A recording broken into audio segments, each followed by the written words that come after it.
Selamat pagi anak-anak. Bagaimana kabarnya hari ini? Alhamdulillah, luar biasa. Allahu Akbar. Pada pembelajaran pagi hari ini, kita akan membahas tentang ilmu pengetahuan alam.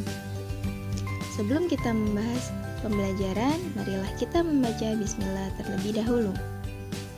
Bismillahirrahmanirrahim.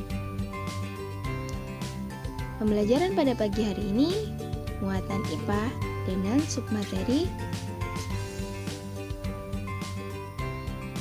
sifat-sifat bunyi pantul, dengan konsentrasi pada materi pada pagi hari ini tentang gema dan gaung. Ikuti pembelajaran hingga selesai dan coba lakukan praktikum sederhananya. Mari kita mulai.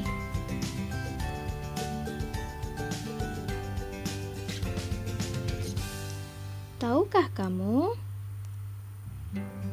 siapakah muazin pertama umat muslim? Ada yang bisa menjawab?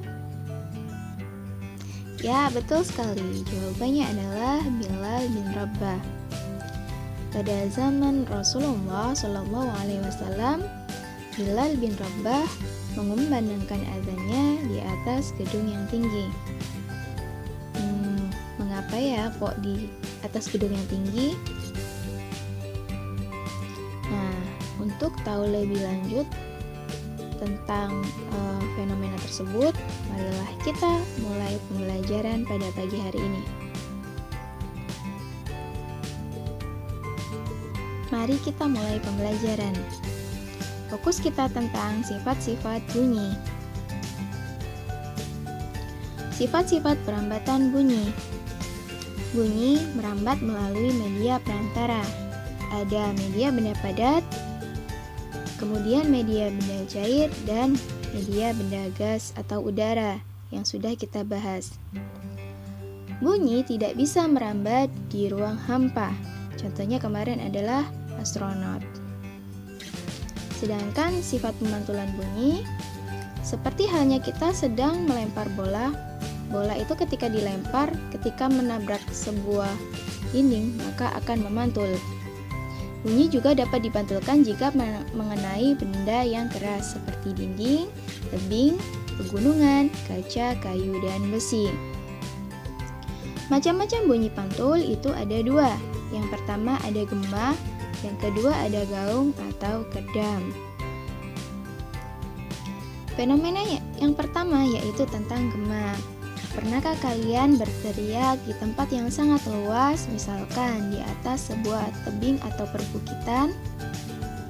Suara yang kalian teriakkan akan kembali lagi kalian dengar dengan intensitas semakin kecil lalu menghilang.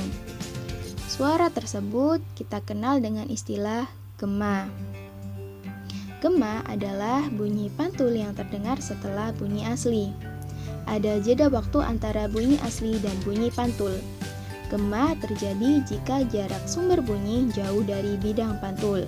Sumber bunyi berada di tempat yang luas, seperti pegunungan, lapangan, lembah, dan yang lainnya. Gaung atau keredam. Gaung adalah bunyi pantul yang terdengar bersamaan dengan bunyi asli. Bunyi pantul sudah terdengar saat bunyi asli belum selesai, hingga menyebabkan bunyi menjadi tidak jelas. Gaung terjadi jika sumber bunyi dekat dari bidang pantul. Sumber bunyi berada di tempat yang tidak terlalu luas. Nah, seperti di ruang kosong, di ruang sempit dan tertutup, di tempat di depan tebing, dan yang lainnya. Nah, kita ilustrasikan sebagai berikut. Yang pertama yaitu gaung. Nah, gaung adalah bunyi pantul yang terdengar bersamaan dengan bunyi asli, sehingga bunyinya menjadi tidak jelas terdengar. Jadi bersamaan ya. Nah, bedanya apa dengan gema?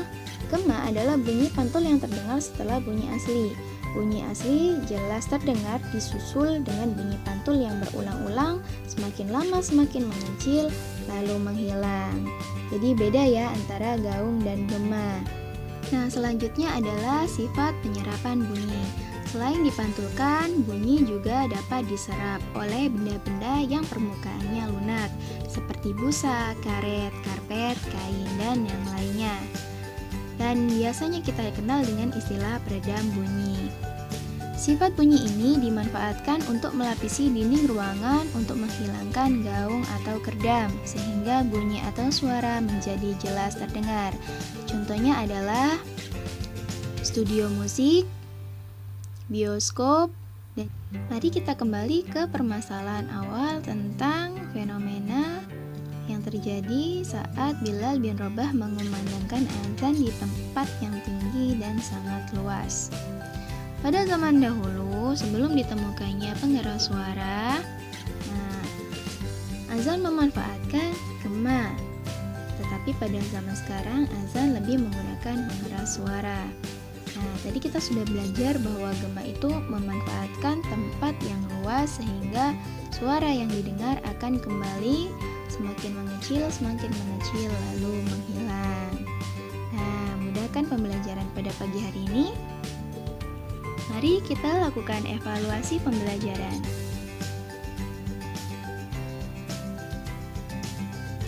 Soal evaluasi. Ada 4 soal yang harus kalian jawab.